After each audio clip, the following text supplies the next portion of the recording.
Swami Vivekananda, after his guru Ramakrishna attained samadhi, he wanted to take his master's message to the West.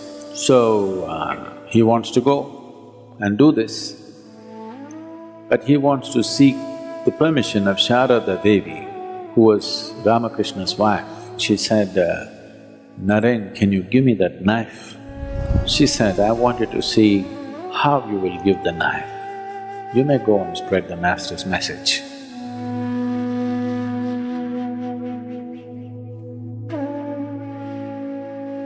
To be spiritual has always been also understood as to be gentle. And unfortunately, to be gentle has always been misunderstood and misinterpreted as to be soft or to be weak.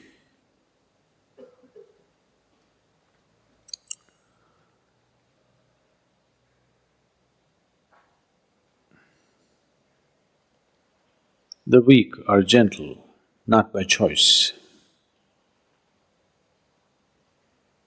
because they're incapable of making a strong imprint, they're gentle. Gentleness is of value only when it's by choice. You're capable of being violent, but you choose to be gentle. That's of great value. You're incapable of violence. Now you're gentle. That's not of any great value because that's coming from a certain incapability. Today somebody was asking me,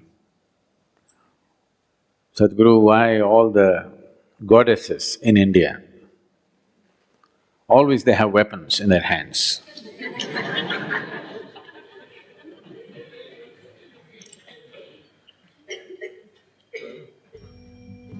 Why our Bhairavi, though she has eyes, she doesn't have any weapons in her hands. 10 hands and no weapons. Because she's done with violence. You see the buffalo, Mahishasa, already conquered. So what needs to be treated brutally has been done. The beast has been killed. Now there is no need for weapons, so all hands free. So to bring yourself to this state, intense, not in a violent manner, intense, she's intense in victory, she's intense in energy, she's intense in her ecstasy. Her intensity is not violence, not that she's not capable of, it's just that she's done with it. In the evolution of one's action, if you look at the evolution of action, the initial part of the action will always be violent. As you become more expert with something, you will see the rough edges in your action goes away and it becomes smoother and smoother and there will be no violence in action. Even a swordsman who is an expert, only somebody who is new goes, ah, like this. An expert will just flick it and it's done. There's no violence in the action. So in the evolution of action, she's past that. Still intense, but in victory, energy and ecstasy, not in a violent manner. There are many symbolisms like that here, if you feel your eyes and see, where it is intense but not violent. Is something wrong with violence? It's not a question of right and wrong, it's just crude way of conducting life. If you say violence is bad, that means you will end up rejecting a part of yourself and you can never get rid of it because it'll not go. It'll come out in so many ways. People who are very peaceful on the street, violent at home, if they are not capable of physical violence, they're verbally violent, they're violent in their thought and emotion in so many ways. So rejecting violence is not going to work. Evolving violence into a more sophisticated action. The need is not for violence, the need is for intensity. The need for that intensity is always there in every human being.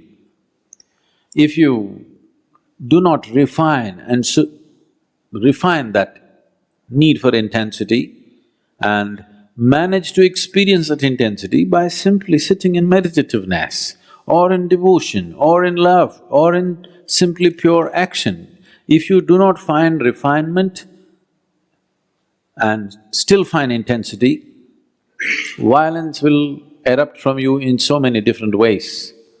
You may not have the courage to get into a physical fight, but it will happen in so many different ways and life turns ugly. It will enter every sphere of your life and the way you take things and keep things, you will know whether you're gentle or violent, you know. There's a very beautiful incident which happened. I must have told you a few times. Swami Vivekananda, all of you heard of Swami Vivekananda? After his Guru Ramakrishna attained samadhi, he wanted to take his master's message to the West. So, he wants to go and do this, but he wants to seek the permission of Sharada Devi, who was Ramakrishna's wife. He went to see her and she was busy cooking in the kitchen. When he went and said this, she was focused on what she was doing without looking up, she listened to him. He said, I want to go to the Western world and spread the message of my master. Shall I go? So without looking up from the chores that she was doing, she said, Naren, can you give me that knife?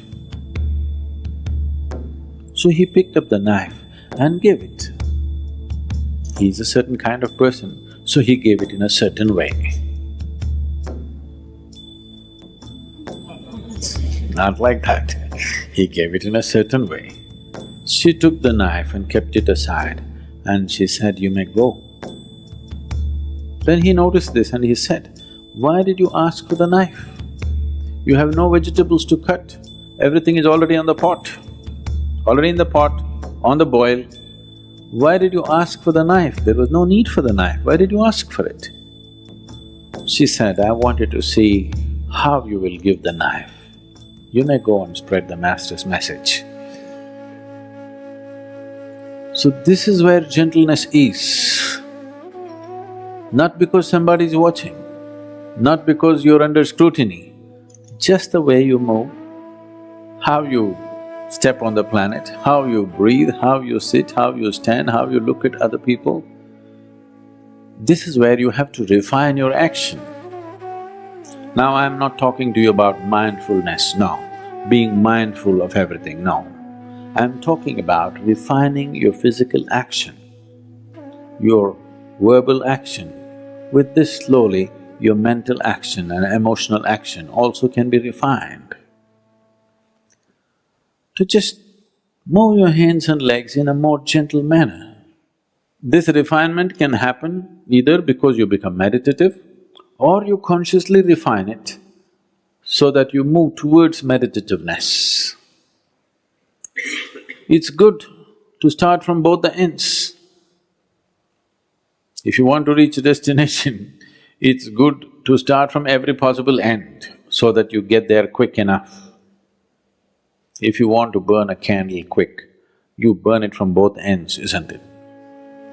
You burn it from only one end, it may take a lifetime.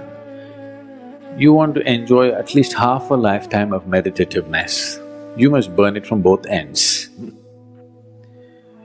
So you may be practicing meditation, but also consciously refining your physical action.